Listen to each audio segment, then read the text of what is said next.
خواجہ حسن بصری رحمۃ اللہ علیہ کے حالات و مناقب۔ تعارف: آپ بعمل عالم بھی تھے اور زاہد و متقی بھی۔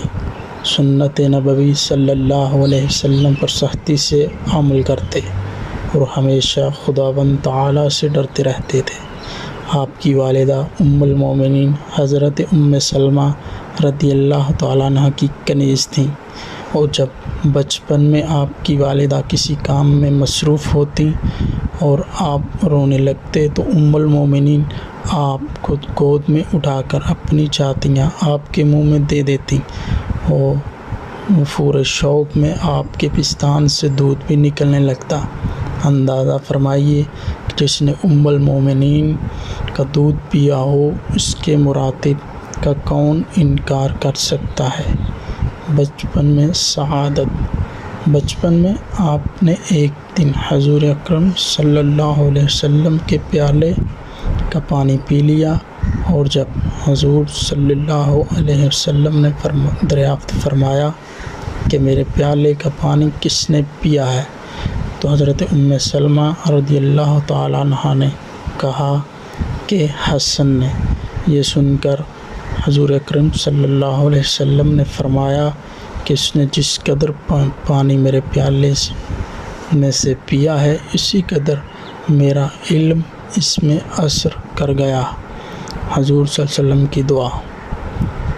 ایک دن حضور اکرم صلی اللہ علیہ وسلم حضرت ام سلمہ رضی اللہ تعالیٰ عنہ کے مکان پر تشریف لائے تو انہوں نے حضرت حسن بصری کو آپ کی آغوش مبارک میں ڈال دیا۔ اس وقت حضور اکرم صلی اللہ علیہ وسلم نے آپ کے لیے دعا فرمائی اور اس دعا کی برکت سے آپ کو بے پناہ مراتب حاصل ہوئے۔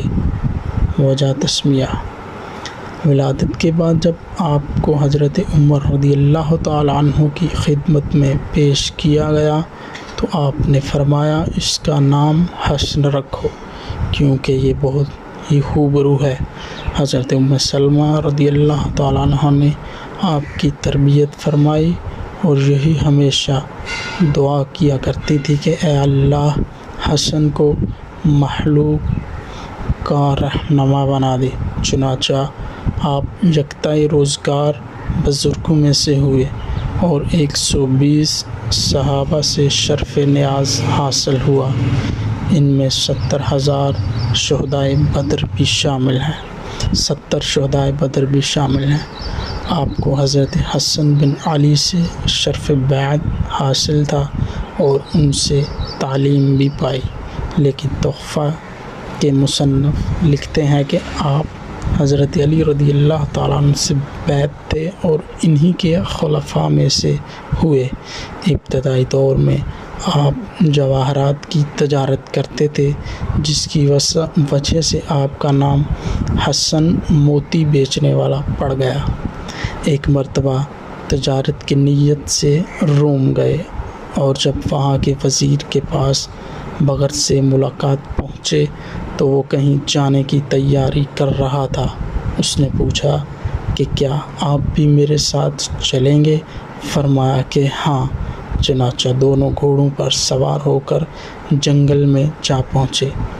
وہاں آپ نے دیکھا کہ رومی ریشم کا ایک بہت ہی شاندار خیمہ نصب ہے اور اس کی چاروں طرف مسلح فوج طواف کر کے واپس جا رہی ہے۔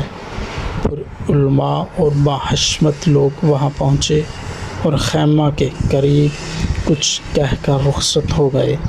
پھر حکماء، میر، منشی وغیرہ پہنچے اور کچھ کہہ کر چل دیے۔ پھر خوبرو کنیزیں، زر و جواہر کے تھال سر پر رکھے ہوئے آئیں اور وہ بھی اسی طرح کچھ کہہ کر چل گئیں۔ پھر بادشاہ اور وزیر بھی کچھ کہہ کر واپس ہو گئے۔ آپ نے حیرت زدہ ہو کر جب وزیر سے واقعہ معلوم کیا تو اس نے بتایا کہ بادشاہ کا ایک خوبصورت بہادر جوان بیٹا مر گیا تھا اور وہی اس خیمے میں دفن ہے۔ چنانچہ آج کی طرح ہر سال یہاں تمام لوگ آتے ہیں سب سے پہلے فوج آ کر کہتی ہے اگر جنگ کے ذریعے تیری موت ٹل سکتی تو ہم جنگ کر کے تجھے بچا لیتے، مگر اللہ تعالیٰ سے جنگ کرنا ممکن نہیں۔ اس کے بعد حکماء آ کر کہتے ہیں کہ اگر عقل و حکمت سے موت کو روکا جا سکتا تو ہم یقیناً روک دیتے۔ پھر علماء و مشائخ آ کر کہتے ہیں کہ اگر دعاؤں سے موت کو دفع کیا جا سکتا تو ہم کر دیتے۔ پھر حسین کنیزیں آ کر کہتی ہیں کہ اگر حسن و جمال سے موت کو ٹالا جا سکتا تو ہم ٹال دیتے۔ پھر بادشاہ وزیر کے ساتھ آ کر کہتا ہے کہ اے میرے بیٹے، ہم نے حکماء و اتباع کے ذریعہ بہت کوشش کی، لیکن تقدیر الہی کو کون مٹا سکتا ہے، اور اب آئندہ سال تک تجھ پر ہمارا سلام ہو، یہ کہہ کر واپس ہو جاتا ہے۔ حضرت حسن نے یہ واقعہ سن کر قسم کھائی کہ زندگی بھر کبھی نہیں ہنسوں گا، اور دنیا سے بیزار ہو کر فکر آخرت میں گوشہ نشینی اختیار کر لی۔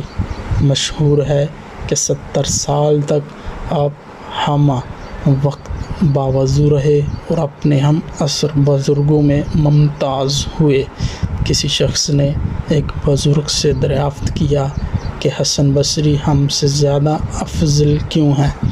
انہوں نے جواب دیا کہ حسن کے علم کی ہر فرد کو ضرورت ہے اور اس کو سوائے خدا کے کسی کی حاجت نہیں۔ حضرت رابعہ بصریہ کا مقام۔ ہفتہ میں ایک مرتبہ آپ وعظ کیا کرتے تھے، مگر جب تک حضرت رابعہ بصری شریک نہ ہوتی تو وعظ نہیں کرتے۔ لوگوں نے عرض کیا کہ آپ کے وعظ میں تو بڑے بڑے بزرگ حاضر ہوتے ہیں، پھر آپ صرف ایک بوڑھی عورت کے نہ ہونے سے وعظ کیوں ترک کر دیتے ہیں؟ فرمایا کہ ہاتھی کے برتن کا شربت چیونٹیوں کے برتن میں کیسے سما سکتا ہے؟ اور جب آپ کو دوران وعظ جوش آ جاتا تو رابعہ بصری رحمۃ اللہ علیہ سے فرماتے کہ یہ تمہارے ہی جوش و گرمی کا عذر ہے۔